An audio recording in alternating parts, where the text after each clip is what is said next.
की दया, राधा स्वामी सहाय, राधा।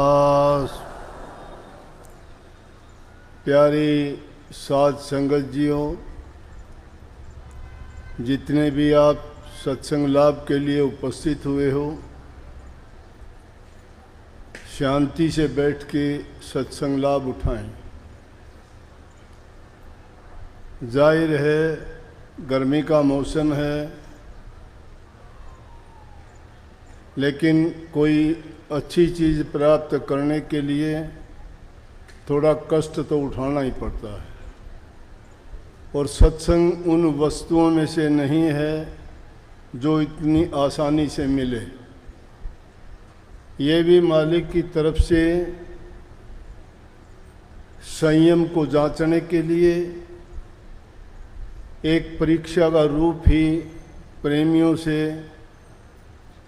पेश करके परखना चाहते हैं कि कितना उनमें बर्दाश्त करने का मादा है, कितना उनको प्रभु भक्ति से प्रेम है। इसलिए सत्संग में जब भी आते हैं तो हम सत्संग लाभ के लिए ही आना चाहिए। ये कोई मेला नहीं।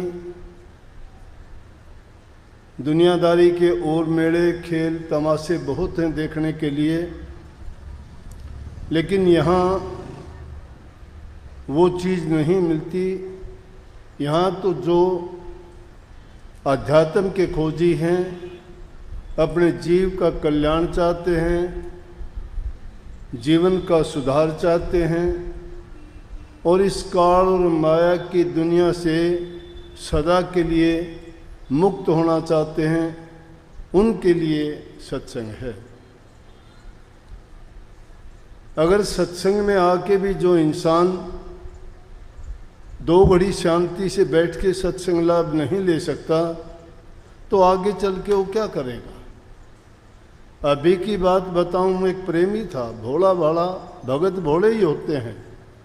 बहुत प्रेम से आके सामने बैठा, बोला जी दर्शन हो गए मेरे, लेकिन एक बात होगी कि जब मैं भजन में बैठता हूँ ना, शरीर में दर्द बहुत होता है। मैं कहने लगा, बिना कष्ट के, बिना शरीर के कष्ट के कोई चीज़ किसी को मिलती है क्या। दुनियादारी के पदार्थ भी अगर आप प्राप्त करना चाहते हो तो उसके लिए भी आपको मेहनत करनी पड़ती है।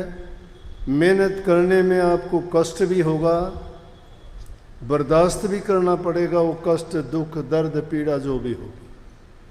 अब ये छोटी सी गर्मी क्या मायने रखती है। आपकी कोई सज़ा थोड़ी हुई है कि आपने कोई पाप जुल्म थोड़ा किया है, आपको किसी ने मजबूर करके थोड़ा बैठाया है यहाँ पे। आप अपनी मर्जी से अपने लाभ के लिए, अपने कल्याण के लिए, अपने हित के लिए, अपने पाप कर्मों को धोने के लिए, अपनी बुराइयों को त्यागने के लिए यहाँ बैठे हो। आपका स्वयं का अनुशासन आपको बैठाए हुए है। और बल्कि मैं दूसरी जगह जब जाता हूँ या दूसरे देशों के लोग आके जब देखते हैं तो इस बात को देख के हैरान होते हैं, जहाँ कोई आपको निर्देश देने वाला नहीं है, ना कोई समझाने वाला, कहने वाला नहीं है। आके शांति से बैठकर इतनी संगत जब सत्संग सुनती है तो ये एक आश्चर्य की बात है। लेकिन वो उस बात को नहीं समझते कि वो आश्चर्य किस बात में छिपा है। क्योंकि जिस चीज़ को हम सत्संग से ग्रहण करना चाहते हैं वो बहुत बहुमूल्य चीज़ है। उसका ना कोई तोल है, ना कोई मोल है, ना उसकी कोई दूसरी दुकान है। वो किसी दूसरी दुकान पे नहीं मिलता, वो तो संतों के संग से मिलता है, संतों के वचनों से मिलता है। और संत भी अगर वो संत मिले करने वाला, जिसने नाम की कमाई की हो, अपने जीवन में नाम भक्ति करके गुरु की शरण में, गुरु की रहनुमाई में रह के जिन्होंने नाम भक्ति कमाई है, वही आपका कल्याण और उद्धार कर सकता है। क्योंकि खाली कुएं के पास जाने तो प्यासे की भी प्यास नहीं मिटती है।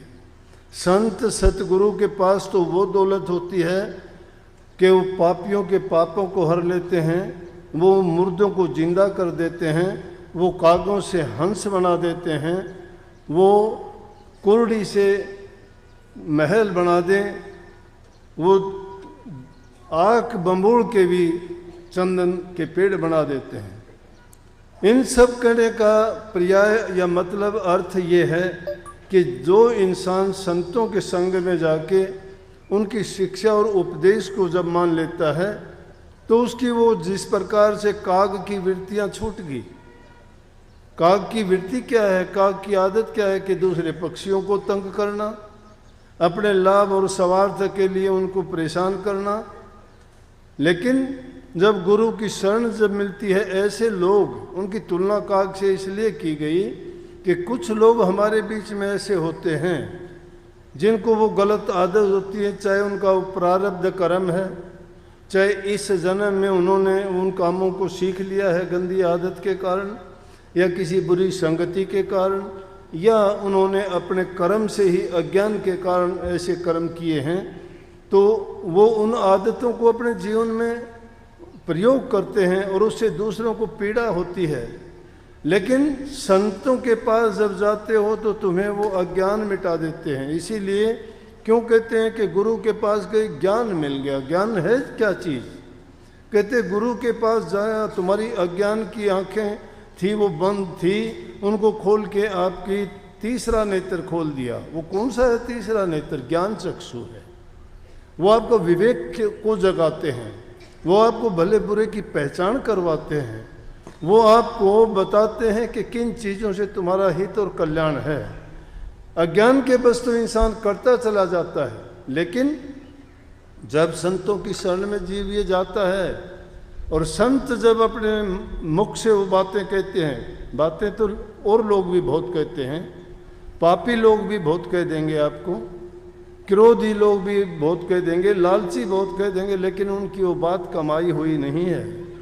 जिस प्रकार से पीपल और पेड़ के ये बड़ के बीज होते हैं, कितने बीज पैदा होते हैं पेड़ के नीचे, कितने पैदा होते हैं, वो पेड़ नहीं बन सकते।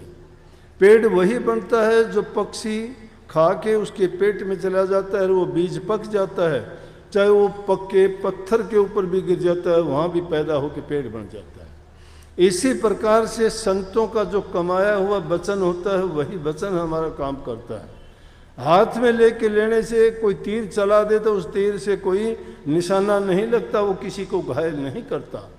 लेकिन सतगुरु का वचन जो होता है वो सेल के समान होता है, क्योंकि सतगुरु ने नाम की कमाई की है और वो उनको कमाया हुआ नाम जो है जब वो हमारे हृदय पे लगता है तो हम जाग जाते हैं, भटके हुए हैं, रास्ते पे आ जाते हैं, हमारे भूल और भ्रम मिट जाते हैं। ये सत्संग का असली लाभ है। इसके असली मायने यही हैं कि सत्संग में जो महापुरुषों ने कहा कि सत्संग के में जाए के और जिक्र चलावे और उस अपराधी जीव को और मुँह न पावे ठोट। ऐसे प्रेमी हो जाते हैं जिनको नाम से, सतगुरु से, भक्ति से, सत्संग से इतना प्रेम होता है कि उसके लिए इंतज़ार करते रहते हैं कि कब वो दिन आए। और इसमें कोई बड़ी अतिशोक्ति भी नहीं है। जिनको ये सच्ची लगन लग जाती है, क्योंकि दुनिया की जितनी चीज़ें हैं, दुनिया के जितने पदार्थ हैं, दुनिया के जितने भी रिश्ते नाते हैं, वो सब बनावटी हैं, सब टूटने वाले हैं, सब यहीं छूटने वाले हैं। किसी में उनमें हमें सुख नहीं, शांति नहीं, किसी से कोई लाभ नहीं है। वो थोड़ी देर के बाद में दुख में बदलने वाले हैं। शरीर को दुख होगा, कष्ट होगा, लेकिन आत्मिक शांति के लिए जो काम किया जाएगा वो लाभ तो सिर्फ सत्संग से, नाम से, गुरु की संगति से ही मिलेगा। इसलिए गुरु की महिमा गाई गई कि जे सो चंद्या उग में सूरज चढ़े हजार, ऐता चांदन होंदिया गुरु बिन घोर हंदिया। 100 चंदा उग में, अगर 100 चांद उग जाएं, हजारों सूरज चढ़ जाएं,